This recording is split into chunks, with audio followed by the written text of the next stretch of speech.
बिहार की राजनीति में हमेशा कुछ ऐसा होता है जो अनुमानों से परे होता है। वहाँ की राजनीति अपने ही अंदाज में अजीबोगरीब करवट लेती है, खासकर तब और ज़्यादा जब चुनाव आने वाले होते हैं।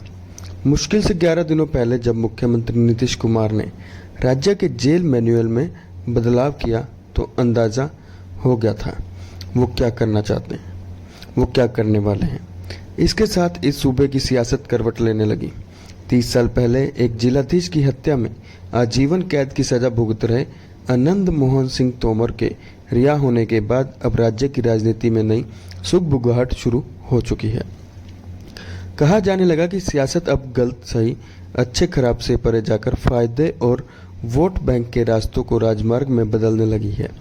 बिहार में उसी सियासी रास्ते का एक हिस्सा अब आनंद मोहन सिंह बनने वाले हैं। सियासी विश्लेषकों ने अंदाज़ा लगा रहे हैं कि इस रिहाई से कौन से तीर साधे जाने वाले हैं, किसे नफ़ा होगा और किसे नुकसान, ये तो समय ही बताएगा। वैसे इसका संकेत तो मुख्यमंत्री नीतीश कुमार इसी साल जनवरी में दे चुके थे। उन्होंने इस प्रावधान को बदल दिया जिसमें सरकारी कर्मचारी की हत्या में उम्र कैद की सज़ा काटने का प्रावधान था। अब इस मैनुअल से सरकारी कर्मचारी शब्द हटा दिया गया है। लिहाजा आनंद मोहन 14 साल की सज़ा काटने के बाद बाहर आ चुके हैं।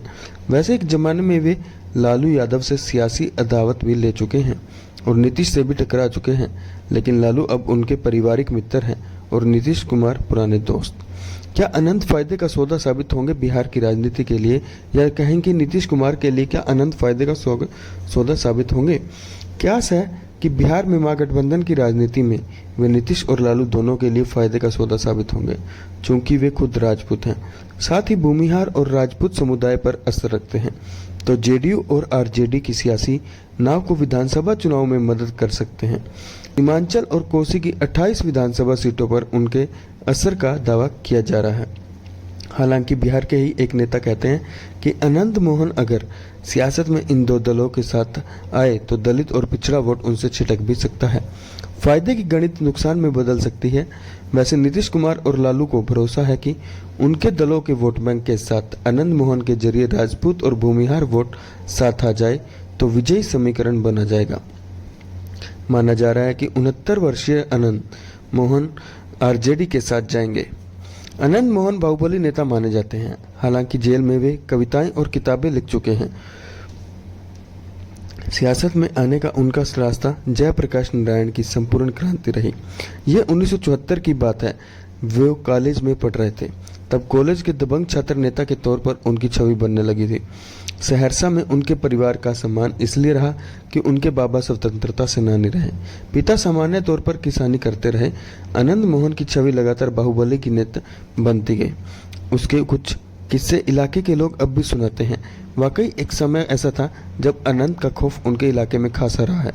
उन पर कई केस हुए, कई मामले रफा दफा हो गए, कुछ संगीन मामले कोर्ट तक पहुंच गए, वहां वो बरी हो गए। संपूर्ण क्रांति से सक्रिय राजनीति में आने में उन्हें 1-1.5 दशक लग गए। आपातकाल के दौरान वो 2 साल जेल में भी रहे थे। साल 1990 में जनता दल के टिकट पर वो पहली बार सहरसा के महर्षि से चुनाव जीते और विधायक बने। उसी दौरान पप्पू यादव से उनके हिंसक टकराव की कई घटनाएं भी हुई। 1991 में उनकी शादी लवली आनंद से हुई, जो फिर खुद भी राजनीति में कदम रखकर विधानसभा और लोकसभा तक पहुंची। वैसे आनंद मोहन ने विधायक बनने के 2 साल बाद ही अपनी नई पार्टी बनाई, बिहार पीपुल्स पार्टी। हालांकि उसके जरिए वो कोई ज़्यादा असर नहीं छोड़ पाए। अब ये पार्टी अस्तित्व में नहीं है। हालांकि पार्टी बनाने का ये उनका पहला प्रयोग नहीं था। आपातकाल हटने के बाद भी उन्होंने 1980 में एक पार्टी बनाई थी, लेकिन इससे वो लोकसभा चुनाव नहीं जीत पाए थे। उनकी पत्नी लवली आनंद ने 1994 में वैशाली लोकसभा सीट के उपचुनाव में जीती। आनंद मोहन 1996, 1998 में 2 बार शिवहार से सांसद रहे। 1996 का चुनाव उन्होंने समता पार्टी के टिकट पर जेल से ही लड़ा और जीता था। जिस मामले में उन्हें हाईकोर्ट से उम्र कैद की सजा हुई वो 5 दिसंबर 1994 की है। उस दिन मुजफ्फरपुर के गोपालगंज में नाराज भीड़ ने जिलाधिकारी जी कृष्णैया को पीट पीट कर क्रूर तरीके से मार डाला था। कृष्णा 1985 के बैच के ईमानदार आईएएस अधिकारी थे जो तेलंगाना के महबूब नगर के रहने वाले थे। बताया जाता है कि वे बहुत मामूली दलित परिवार से ताल्लुक रखते थे। अपनी पढ़ाई के दौरान उन्होंने कूली तक का काम किया था। अपनी प्रतिभा के बल पर वे आईएएस बने थे। पहले मौत की सजा हुई थी और बाद में उसे उम्र कैद में बदल दिया गया था। कृष्णैया की हत्या के पीछे ये पाया गया था कि भीड़ को इसके लिए उकसाया गया था। इसका आरोप आनंद मोहन और उनकी बीवी दोनों पर लगा। तब इस मामले में कई और लोग जेल में गंद गए। ट्रायल कोर्ट ने उन्हें साल 2007 में उन्हें इस मामले में मौत की सजा सुनाई। इसके तुरंत बाद उन्हें पटना बाउर कारागार से भागलपुर जेल भेज दिया गया। सजा के खिलाफ उन्होंने पटना हाईकोर्ट में अपील की। पटना हाईकोर्ट ने इस सजा को उम्र कैद में बदल दिया। हालांकि आनंद मोहन सुप्रीम कोर्ट में भी अपील की थी, लेकिन वहां यह मामला खारिज कर दिया गया। साल 2007 में जेल में ही सजा काट रहे हैं। इस दौरान कई बार पैरोल पर बाहर आए। हालांकि इलाके में उनका असर जेल में जाने के बाद भी बरकरार लगता है। उनका बेटा चेतन आनंद शिवहार से राष्ट्रीय जनता दल के विधायक हैं। रिहाई का विरोध भी कई जगह हो रहा है। हाल ही में जब उनके बेटे की सगाई हुई तो सहरसा से उनके आवास पर कई नेताओं का जमावड़ा हुआ। हालांकि उनकी रिहाई का विरोध भी हो रहा है। बीजेपी इसका विरोध कर रही है। आईएएस एसोसिएशन ने भी इसका विरोध किया है। जी कृष्णैया की विधवा और बेटी ने इसे चिंताजनक करार दिया है। आनंद मोहन ने जेल में जाने से पहले एक किताब पर्वत पुरुष दशरथ लिखी, जिसका दिल्ली में विमोचन बीजेपी नेता जसवंत सिंह ने किया। इसके बाद जेल में रहते हुए उन्होंने कविताओं की 2 कैद में आजाद कलम और स्वाधीन अभिव्यक्ति लिखी। आनंद मोहन पत्रकारिता भी कर चुके हैं। वैसे उन पर 3 और केस चल रहे हैं जिसमें उन्हें जमानत मिली हुई है।